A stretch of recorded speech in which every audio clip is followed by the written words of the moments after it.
Hello everyone, this side Mohit Hussain here. बहुत बहुत स्वागत है आपका हमारे यूट्यूब चैनल के ऊपर। अभी एनएमसी ने एक नया ऑफिशियल जो सर्कुलर अपलोड किया है अपनी वेबसाइट के ऊपर, जो बहुत ही ज़्यादा इंपॉर्टेंट है, बहुत ज़्यादा इंपॉर्टेंट है। 2024 वाले बच्चों से लेकर 2025 आ गया, यानी कि 2024 में जिन बच्चों ने नीट का एग्जाम देना है उनके लिए बहुत बड़ी जो अपडेट निकल कर सामने आ रही है। सारी की सारी जो अपडेट है इस वीडियो के अंदर मैं आपके साथ शेयर करने वाला हूँ। बहुत ज़्यादा इंपॉर्टेंट अपडेट होने वाली है, ठीक है। बहुत सारे बच्चे इस अपडेट का इंतजार भी कर रहे थे कि क्या एलिजिबिलिटी क्राइटेरिया होने वाला है, कितनी एज तक हम जो एग्जाम दे सकते हैं, क्या क्या प्रोसीजर हो सकता है, नया रूल क्या क्या आए हैं, कुछ नए रूल्स भी आए हैं, कुछ रूल्स चेंज किए गए हैं। तो सारे के सारे जो रूल्स है आज इस वीडियो के अंदर मैं आपको बताने वाला हूँ। सारे के सारे जो रूल्स है वो नीट एस्पिरेंट 2024 से लेकर आगे जितने भी आप एग्जाम देना चाहते हैं 2024 के अंदर या 2025 के अंदर, तो ये सारे के सारे जो रूल्स है वो आपके लिए अप्लाई हो किए जाएंगे अब इस साल से।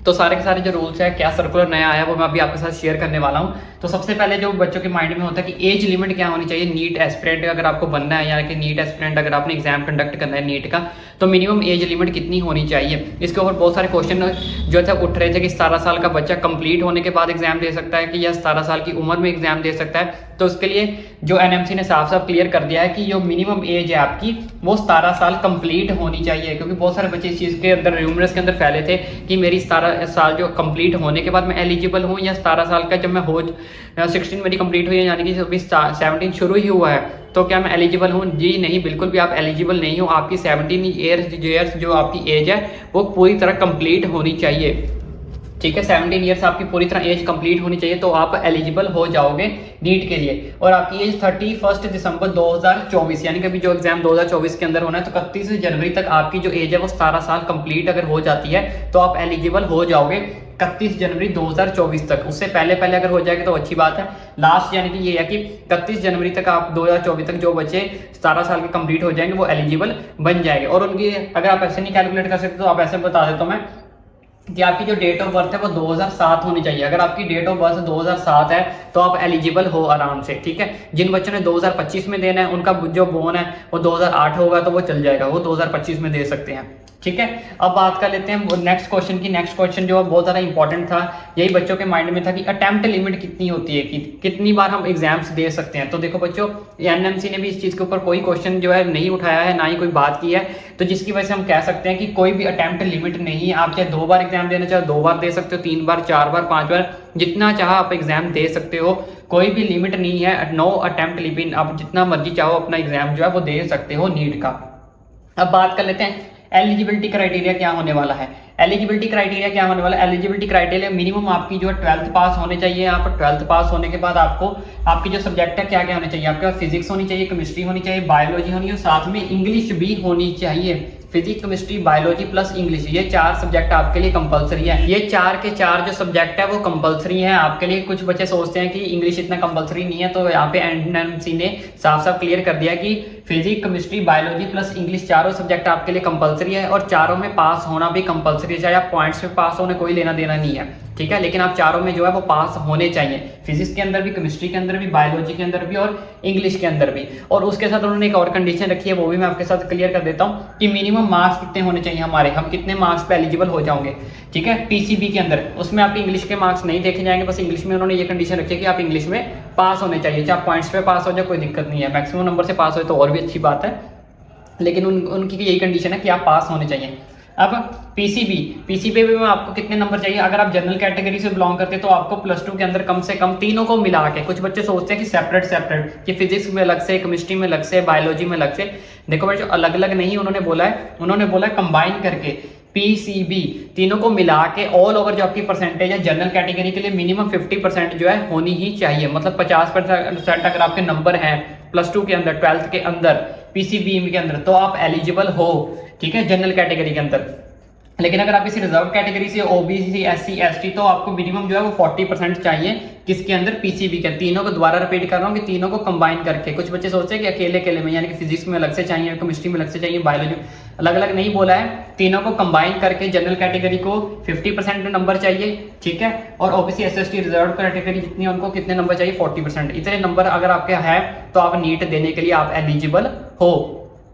अब और बात कर लेते हैं मैक्सिमम एज लिमिट की। मैक्सिमम एज लिमिट आपकी कितनी है, तो इसके लिए भी कोई भी बात नहीं की एनएमसी ने कि आपकी मैक्सिमम एज लिमिट कोई भी हो सकती है, कितनी भी हो आप एलिजिबल हो। बस मिनिमम एज लिमिट का पंगा है, ठीक है। वो जो मैंने आपका डाउट क्लियर कर दिया कि मिनिमम एज लिमिट आपके 17 है, उसके बाद 18 है, 19 है, 25 है, 26 है, 27 है, 30 साल के हो, किसी भी एज के हो आप एलिजिबल हो। मैक्सिमम एज लिमिट आपकी कितनी भी हो सकती है, कोई डाउट नहीं है, कोई चक्कर नहीं है, कोई इशू नहीं है, लेकिन मिनिमम एज लिमिट जो आपकी वो 17 साल ही चाहिए, ठीक है। उसके बाद बात कर लेते हैं कोई नई चीज एक और जो सबसे चेंज हुआ है इस साल का, वो मैं आपके साथ अभी शेयर करने वाला हूँ, कॉमन काउंसलिंग। अब ये क्या चीज है कॉमन काउंसलिंग?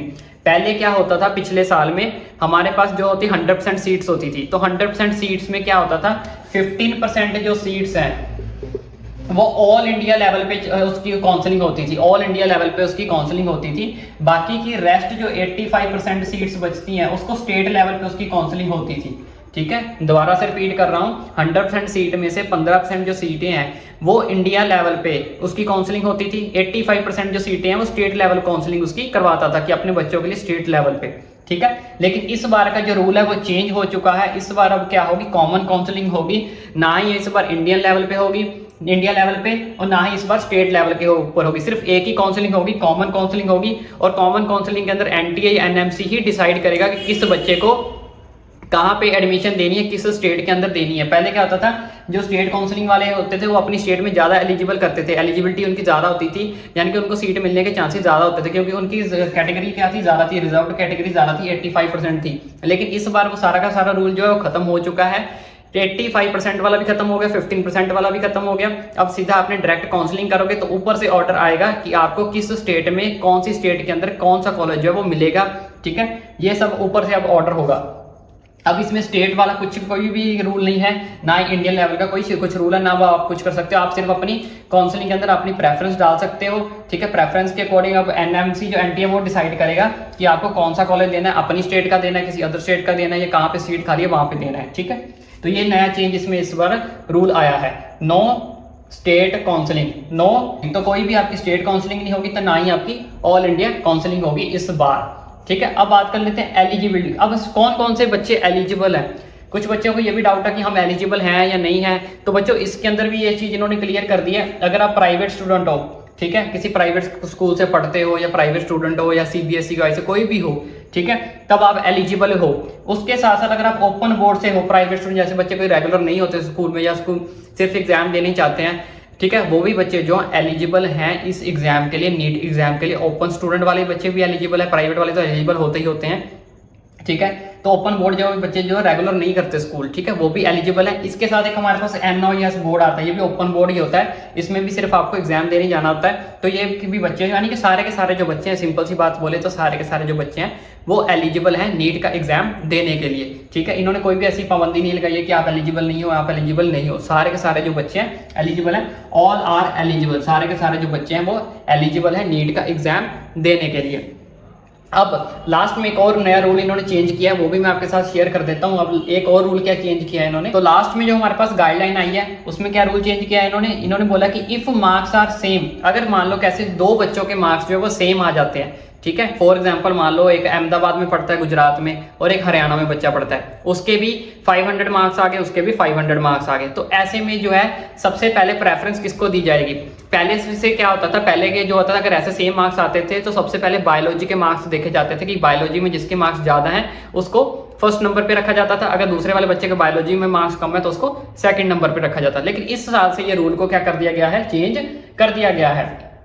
अब ये फॉलो करेंगे पीसीबी रूल को, यानी कि ये किसको फॉलो करेंगे, ये पीसीबी रूल को क्या करेंगे, फॉलो करने वाले हैं। पीसीबी रूल में क्या करना है इनको, सबसे पहले ये देखेंगे आपके फिजिक्स के मार्क्स देखेंगे। अब पहले क्या देखे जाते थे, बायोलॉजी के, लेकिन अब से ये देखेंगे सबसे पहले फिजिक्स के मार्क्स, जिस बच्चे के ज्यादा होंगे उसको फर्स्ट प्रेफरेंस दी जाएगी। अगर दो बच्चों के मार्क्स जो है वो सेम आते हैं तो सबसे पहले उसके फिर देखे जाएंगे फिजिक्स में मार्क्स कितने हैं। अगर उसके फिजिक्स में भी मार्क्स सेम है तो उसके किस में देखे जाएंगे, केमिस्ट्री में। अगर केमिस्ट्री में भी सेम है तो फिर लास्ट में देखे जाएंगे बायोलॉजी के। अगर तीनों में ही सेम है, ठीक है, ऐसी कंडीशन भी हो जाती है कई बार कि फिजिक्स में भी सेम है, केमिस्ट्री में भी सेम है, बायोलॉजी में भी सेम है, तो उनका कंप्यूटर सब्जेक्ट देखा जाएगा। यहाँ पे इन्होंने ये लिखा है कि सिर्फ कंप्यूटर है, हालांकि में भी ये चेंज भी हो सकता है कि इसके जगह कोई ऑप्शनल भी रख सकते हैं, एडिशनल भी रख सकते हैं, क्योंकि हर बच्चों के पास तो कंप्यूटर होता नहीं है।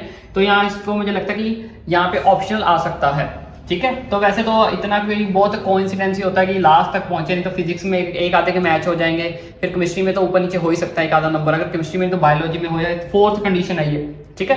तो यहाँ तक पहुंचना तो वैसे बहुत कम ही बच्चों के चांसेस हैं। तो मेन जो है वो पीसीबी के नंबर देखे जाएंगे। अब पीसीबी के अंदर क्या है, सबसे पहले फिजिक्स के देखे जाएंगे, फिजिक्स के अगर सेम है तो फिर उसके केमिस्ट्री के देखे जाएंगे, अगर केमिस्ट्री में जिस बच्चे के ज़्यादा है उसका फर्स्ट प्रेफरेंस दी जाएगी, फिर आपको सेकंड प्रेफरेंस दी जाएगी जिस बच्चे के नंबर कम है। तो ये सारी जो गाइडलाइन है ये 2024 वाले बच्चों के लिए एलिजिबल है। 2024 से आगे भी बच्चे जिन बच्चों ने देना अभी तक उन सब बच्चों के लिए एलिजिबल है। इसके अलावा भी कोई गाइडलाइन नहीं आई थी, जो मेन गाइडलाइन आई थी वो मैंने आपके साथ शेयर कर दी है। आज के बाद आपसे जितने बच्चों ने नीट का एग्जाम देना है 2024-25 सबके लिए ये गाइडलाइन जो है वो फॉलो होगी, ठीक है। इसके अलावा अगर आपको कोई डाउट है तो मुझे नीचे कमेंट करके पूछ सकते हो। आई होप आपको वीडियो अच्छी लगी और अच्छे से सारा प्रोसीजर समझ लग गया हो। अगर सारा का सारा प्रोसीजर समझ लग गया हो तो एक रिक्वेस्ट मेरी भी है छोटी सी कि चैनल को सब्सक्राइब जरूर कर देखो बच्चों। आप हमें इतनी मेहनत करते हैं, आपके लिए इतना सारा डाटा जो है आप तक पहुंचाते हैं, सिर्फ 2 सेकंड लगेंगे ताकि चैनल को फटाफट सब्सक्राइब करो। तो ऐसी और कोई लेटेस्ट अपडेट आती है नीट के रिलेटेड वो डेफिनेटली आपको हमारे चैनल पर मिलेगी ताकि हम आप तक पहुंचा सकें, इसलिए चैनल को सब्सक्राइब जरूर करें।